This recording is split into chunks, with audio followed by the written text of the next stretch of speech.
I'm Krishna and I'm back with another video. So in this video, I'm gonna talk about the counseling process or admission process for the outside Northeast students. So let's start the video. So जैसे कि आप लोग रिपांस की website पे जाओगे तो आप लोग को मिलेगा कि जो आप लोग का एडमिशन का या फिर काउंसलिंग प्रोसेस का जो शेड्यूल है वो नया आ गया है। तो उसमें जैसे कि मेंशन है कि status of eligibility and merit list वो 27 अगस्त को आएगा।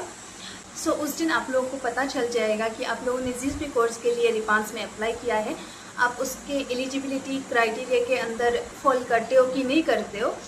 उस दिन सबका नीट का स्कोर है उसके बेसिस पे मेरिट लिस्ट भी निकल जाएगा।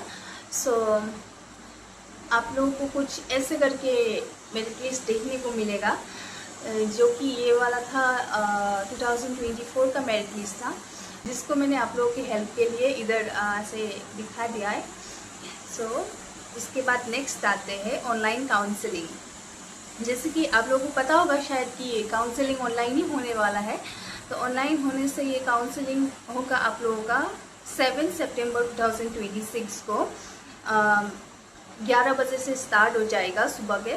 ऑनलाइन काउंसलिंग होने के बाद आप लोग का रिज़ल्ट डिक्लेरेशन होगा 7 सितंबर को। उसी दिन रिज़ल्ट भी डिक्लेयर हो जाएगा।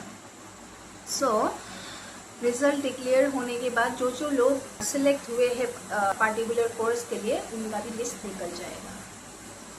उसके बाद आते हैं हम लोग एडमिशन के प्रोसेस पे। आप लोगों का एडमिशन का टाइमिंग है 7 to 9 सितंबर। सो उसके बीच आप लोग ऑनलाइन एडमिशन ले सकते हो।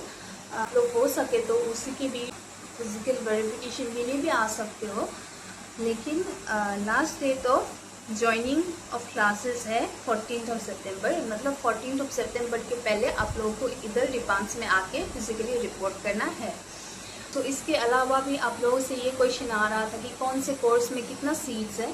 तो इसके लिए मैं बता देना चाहूँगी कि बीएससी नर्सिंग के लिए है 2 सीट्स और बाकी B pharm, B MLS, B optometry, B MRIT के लिए है। For each course there are 3 seats available, ऐसे करके है।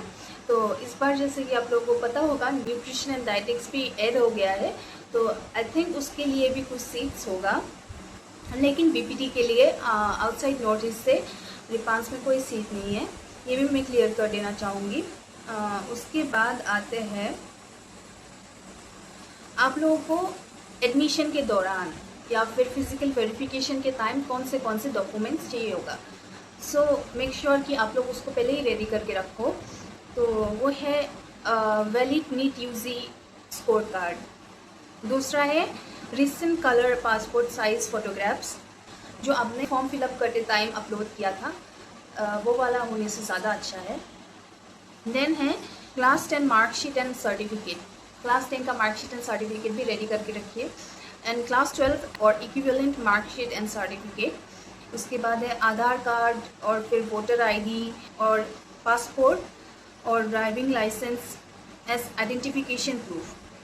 मतलब इनमें से कोई भी एक होने से हो जाएगा जो आइडेंटिफिकेशन प्रूफ के लिए आप लोगों को चाहिए होगा। उसके बाद है medical certificate. Only prescribe form should be used which is available at the institute website. So आप लोगों को इंस्टीट्यूट के वेबसाइट पे एक मेडिकल सर्टिफिकेट का फॉर्मेट दिया जाएगा। सो उस हिसाब से आप लोगों को एक मेडिकल सर्टिफिकेट बनवाना है और आप लोगों के साथ लाना है। सो उसके बाद एक डाउट था जो कि थोड़ा सा बताने लायक डाउट था, इसलिए मैंने सोचा कि इसको वीडियो में ही इंक्लूड कर देती हूँ। सो बिहार से एक लड़का है जिसने मुझे ये डाउट पूछा है कि हाय दी, I have registered and applied for BSc Nursing and I am very confused how counseling will be done and how to get admission process done, whether I have to report to college for admission purpose and submission of fees or will have to stay at home and directly submit admission fee and get selection and report finally for joining classes. Please Didi clear my doubts and how much money is needed for admission. So इनका doubt ये है कि admission process कैसे होगा। तो आप लोग को जो रिज़ल्ट के बाद जो टाइम पीरियड दिया एडमिशन के लिए उस पर आप लोग ऑनलाइन एडमिशन लोगे। ऑनलाइन एडमिशन लेने के बाद आप लोग जो जॉइनिंग डेट है उससे पहले रिपांस में आके फिजिकली रिपोर्ट करोगे। तो ऐसे आप लोगों का एडमिशन प्रोसेस जो है वो कंप्लीट हो जाएगा। उसके बाद उन्होंने ये भी पूछा था कि कितना पैसा चाहिए होता है एडमिशन के लिए। ये ज़्यादा नहीं होगा, लाइक हर कोर्स का थोड़ा बहुत वेरी करता है, बट अराउंड 6-7 के ये हो जाएगा आप लोगों का, जो कि मैंने मेरे और एक वीडियो में भी बोला था, 6-7 के अंदर हो जाएगा। तो उसके बाद इनका डाउट था कि दीदी for BSc nursing for male candidate outside quota NEET के थ्रू एडमिशन लेना है तो नीट का कितना मार्क्स लगेगा, कट ऑफ मार्क्स। एंड दीदी मुझे काउंसलिंग और एडमिशन समझ नहीं आ रहा है, नोटिस निकला है उसमें ऑनलाइन काउंसलिंग दिखा रहा है, फिर मेरिट लिस्ट पब्लिश होगा तो एडमिशन के लिए हमें कॉलेज जाना पड़ेगा या घर से हम लोग फीस जमा करके एडमिशन ले सकते हैं। तो इन्होंने पहले पूछा है कि कट ऑफ कितना जाएगा। कट ऑफ की बात करें तो ऐसे लाइक एक particular cut of her course के लिए बता देना इज़ नॉट पॉसिबल, क्योंकि उसमें भी कैटेगराइजेशन रहता है कि कैटेगरी के बेसिस पे आप लोगों की मेरिट लिस्ट निकलती है, उसके हिसाब से आप लोगों को सीट मिलती है। जैसे कि आप लोगों को इस बार पता है कि नीट की वजह से जो नर्सिंग में हो या फिर कोई भी अलग कोर्सेज में हो बहुत ज़्यादा डिमांड बढ़ गया है। सो इस वजह से ऐसा एक पार्टिकुलर कट ऑफ बता देना सही नहीं भी रहेगा। तो लाइक मैं आप लोगों को रफ आइडिया ही दे सकती हूँ, जो कि अराउंड 350 से लेके 400 के अराउंड या फिर उससे ज़्यादा। सो इतना रेंज के अंदर आप लोगों का अगर स्कोर है तो आप लोग एक लाइक सीट एक्सपेक्ट कर सकते हो। लेकिन ये मैं नहीं बोलूँगी कि उसके ऊपर नहीं जा सकता, उसके नीचे नहीं जा सकता है। ये एक सिर्फ लाइक मेरे जो मैंने जितना समझा है उसके हिसाब से आप लोगों को जस्ट बता रही हूँ, एक रफ आइडिया दे रही हूँ बस। उसके बाद जो है आप लोगों को एडमिशन, जैसे कि मैंने बोला ऑलरेडी कि एडमिशन के लिए आप लोगों को इधर नहीं आना है, या फिर आप लोग आना चाहो तो आ भी सकते हो। हमारे एडमिनिस्ट्रेटिव ब्लॉग में आप लोगों को गाइड कर देंगे कैसे एडमिशन लेना है, क्या करना है।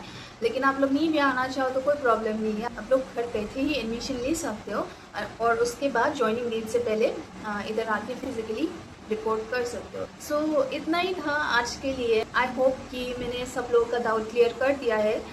तो आप लोगों का अगर कुछ और भी डाउट है तो you can comment below. So that's all for today, bye bye.